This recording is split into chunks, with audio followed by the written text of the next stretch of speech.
What is up mga tropa? Mukhang sa community quarantine na ito is talagang nagkaka-beard na ako. For today's vlog is medyo natagalan akong mag-edit ng vlog dahil wala talaga akong maisip na bagong ma-vlog. So, pumasok yung aso ko.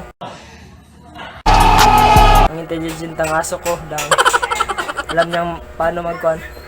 So, ngayon, introduce ko lang kayo sa aking mga bagong pets.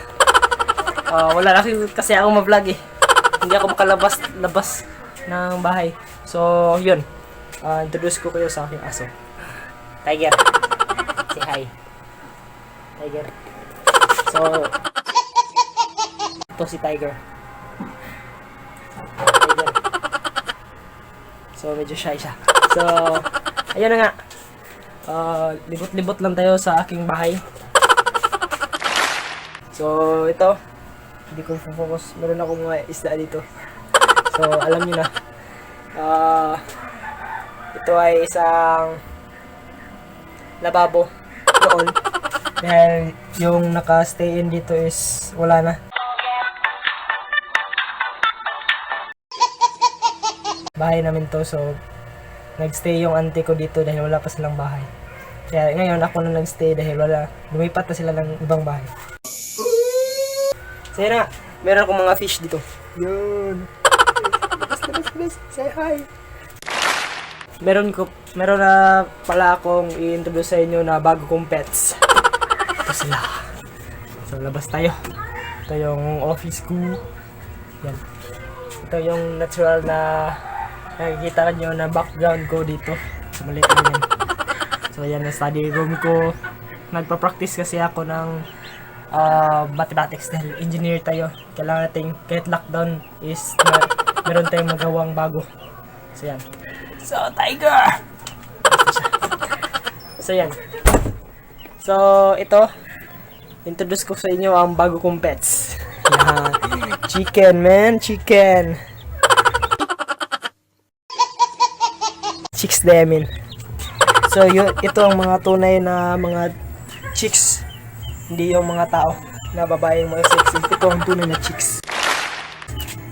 Corny ng joke. 12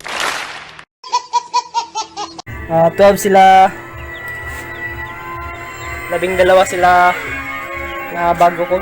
Kaninang umaga lang kasi may nag-deliver dito na mga binibenta nila ito ng 15 pesos kada isa. Bili na lang ako para sa kung may magba-birthday sa pagdating ng araw is meron tayong mahanda. You know, just kuha lang investment na hindi na tayo bibili ng mga manok pa na yung galing sa merkado. So ito, hindi ko ipino sa inyo na meron akong isda. Sinsya, meron siyang pailaw dyan para lang mainitan sila. Dahil alam nyo naman na may isda sila. Ay, kailangan lang. So, ito. Meron din akong may isda ako doon sa inside. Meron din akong isda dito. So, ito. Yan. Yan yung mga isda ko. At chiko, ito yung mga fish. Mga fry nila. Meron dyang mga fry. So, yan. Meron din siyang shrimp dito. So, i-vlog ko sila kung paano ko nagawa itong isda. So, meron din ako ang aquarium dito na lalagyan ko pa ng isda. So, i-repair ko pa siya dahil medyo nabasag siya sa ibabaw. Diyan. Medyo nabasag siya. So, sikanhan lang ito. Binigay lang ito sa akin ng kapitbahay ko dahil hindi na nila ginagamit. So, hiningi ko na lang. So, pasok na tayo sa original bahay ko. Bahay namin. So, ito yung bahay namin. So, I think house tour na lang ito. So, ito yung bahay namin. Medyo kuhan pa siya. Messy. Dahil hindi pa ako nakapaglinis. Dahil busy yung mama ko doon. Nagbibigta ng ulam. So, yan. Kapatid ko. will return this scoundrel. Say hi to the vlog, man. We shall see what Hi to the vlog. Hi to the vlog, man. Arundel thanks you, Sa Lord. This is unacceptable. itong video ko. a victim of fear. Hindi ka kamangkin ka. My neck, Hi to the vlog, man. So, yan. Para na ring zoo itong bahay namin. Meron akong hamsters, then meron akong isda, meron akong manok, meron akong aso. Siguro layo na lang kulay para maging zoo na ito. So, meron din kami mga baboy dito. Diyan. Hindi pa nalinisan dahil hindi pa oras. Ito, ito linisan ko. Then, ito. Medyo, yan. Yung mga piglets namin, investment yan ng mga parents ko. Proud ako sa parents ko dahil dyan ako na-learn sa kanila na mag-invest ng mga bagay na makakapagpakita ng doble sa iyo. Hindi man ito na madali, pero kailangan nating mag-invest. Ito extension ng bahay to namin. So, yun ang bahay talaga namin doon. So, in-extension na namin dito. So, under repair pa ito lahat. So, binabuyan namin dyan. So, dyan. Nag-breeding din ako ng mga isda dito. Dyan, may mga breeding na isda dyan. Para, kapag dumami ito, pwede natin itong ibenta sa mga bata. Sige. Then, pera din ito. Kahit nag-enjoy na tayo, tsaka nagkakapera pa tayo. So, yan. Merong movie marathon nito.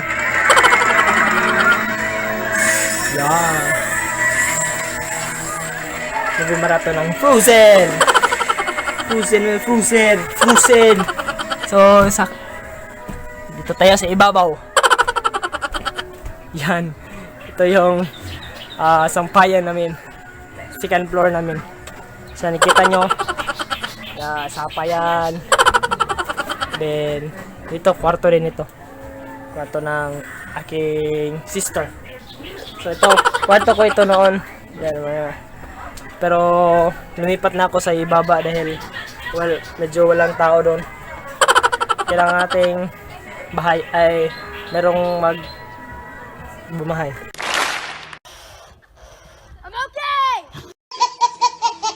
Kung bago ka pa lang sa aking channel, welcome sa tropa mo, tropa ko, tropa tayong lahat. Enjoy watching!